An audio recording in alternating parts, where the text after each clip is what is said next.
Thank you to OPPO for sponsoring today's video. What's up everyone, it's Gyasi here. I'm really excited about today's video because we got our hands on the new OPPO Reno14 series. OPPO sent us not one, not two, not three, not four, not five, but three of their different versions of the OPPO Reno14 series. The OPPO Reno14F, the OPPO Reno14, and the OPPO Reno14 Pro.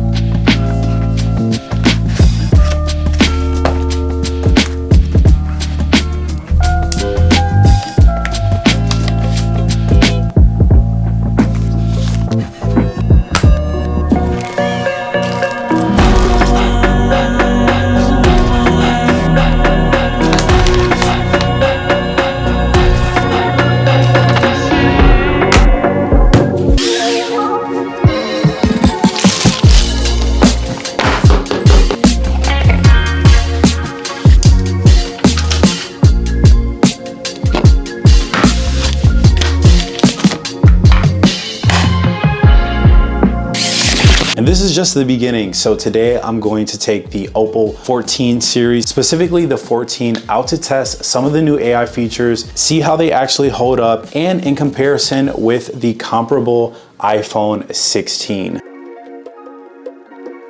The OPPO Reno14 is technically a mid-range phone, but OPPO is positioning it as a true competitor to entry-level flagships like the iPhone 16. With a camera system that packs a punch, a beautiful iridescent glass back, a massive 6,000 milliamp battery, and a suite of advanced AI features, including system-level integration with Google Gemini. This phone is clearly aiming higher than its price point might suggest. As a longtime iPhone user, it makes sense to compare it to the iPhone 16, not just because they sit in a similar price range, but because iPhone still sets the bar for reliable smartphone experiences. From consistent image and video quality across different lighting and lenses, to the overall feel of Apple's ecosystem, the iPhone remains a benchmark, especially for creators and everyday users. So in this video, I'm not just looking at camera specs, I'm comparing how the Reno14 stacks up as a full experience, from display and battery to design, AI, and day-to-day usability, all through the lens of someone who's used iPhones for years. The iPhone 16 features a 48 megapixel main sensor and a 12 megapixel front camera, both with autofocus. However, it doesn't include a dedicated telephoto lens, so any zoom is done digitally. Optical image stabilization is built into the main sensor,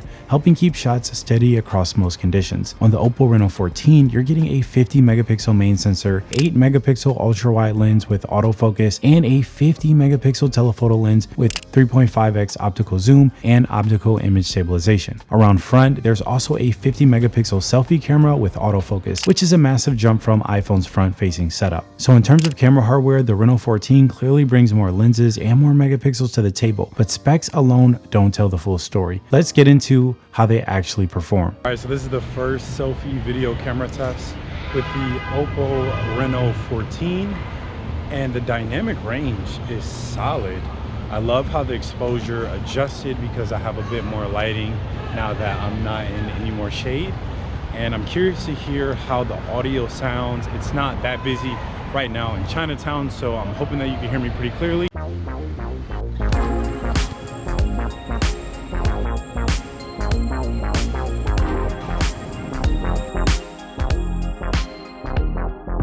When it comes to AI features, the Reno14 takes a noticeably more aggressive approach than the iPhone 16. On the editing side, Apple currently offers cleanup, but the Reno14 expands that with a full suite of AI-powered tools for your photos in post. AI Eraser, Reflection Remover, Unblur, Recompose, and Perfect Shot, all designed to help refine your photos without needing third-party apps. In terms of productivity, both Apple and OPPO offer smart transcription and translation tools. The Reno14 series AI Voice Scribe pushes further with real-time transcription, translation, and summarization for calls across multiple communications apps and even foreign language videos where subtitles are non-existent. With Apple still rolling out its initial core of Apple Intelligence features, the Reno14 is already shipping with system-level integration of Google Gemini. I even started noticing how useful some of the AI creative tools are from the Reno14 on my first test run of the device.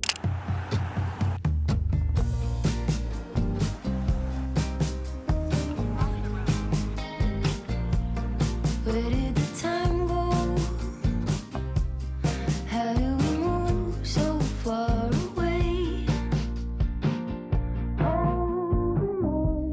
I've been using the Reno14 on my commute into the city, and honestly, it's held up really well. ColorOS feels super intuitive, and I can see everything clearly, even at just 40% brightness. The little things stood out the most, like how deep the blacks are when the screen wakes and how smooth the auto brightness is. Never had to adjust anything, even going from the subway to sunlight. Then I started using the Reno14 Pro. Just like the Reno14, it features OPPO's velvet glass sculpted from a single piece, so the back panel flows seamlessly into the camera module. It's refined and super lightweight, despite packing a massive 6.83-inch 1.5K OLED display with 120Hz refresh rate.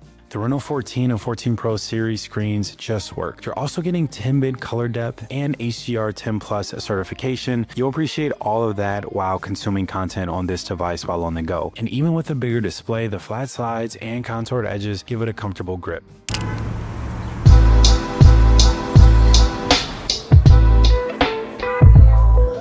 So I've been a fan of ColorOS ever since I started using the OPPO Find N5. There isn't anything specific that makes it so unique outside of the fact that it's easy to use and understand as an iPhone user, and it's very intuitive. It's not the most beautiful UI, but it is really easy to use. There isn't a massive learning curve, and I find that it's not too glitchy. However, there are a few features that ColorOS 15 bring to the table that have been very convenient and has stood out to me. On this 100-degree day, I decided to spend the afternoon at a cafe near Manhattan Beach in Brooklyn, just taking a breather, catching up on a few emails, and testing out the OPPO Reno14 in a real-world setting. I've got to say, the AI features on this phone have been surprisingly useful. As soon as I opened the Gmail app, Reno14 automatically suggested AI Write and AI Summary. It scans the page for context and lets me choose a tone of voice for responses, kind of like having a curated ChatGPT built right into your email app. And the battery, massive for each Reno14 phone. 6,000 milliamps packed into the Reno14 and 14F, and 6,200 milliamps for the 14 Pro, with each phone being under 8 millimeters thick, not compromising sleekness. And earlier today, I charged the Reno14 Pro from 12% to 93% in less than 45 minutes. I absolutely love the attention to detail the Reno14 devices provide, like the satisfying Super VOOC flash charge animation you see when you plug it into the OPPO Reno14 series. This one with the glowing ring and little stars floating inside like it's charging with cosmic energy. I also enjoy my experience with Sidebar. I pinned a few of my go-to tools there, whether I'm switching between apps or opening up AI features. It's been super convenient. The Reno14F brings the fun. You still get that same iridescent mermaid design language across the series, flat sides, contoured edges, but the 14F punches it up with bold colorways like opal blue, glossy pink, and luminous green. It's ultra slim at 7.69 millimeters, IP66, 68, and IP69 rated, and the 6.57-inch 120Hz display is practically bezel-less, bright, immersive, and responsive, including glove mode and splash touch capabilities. Powered by the Snapdragon 6 Gen 1 chip, it supports AI photography, 4K video, and a bunch of other AI features shared across the Reno14 series line. And not to forget automatic color temperature adjustment, making it just as smart as it is stylish.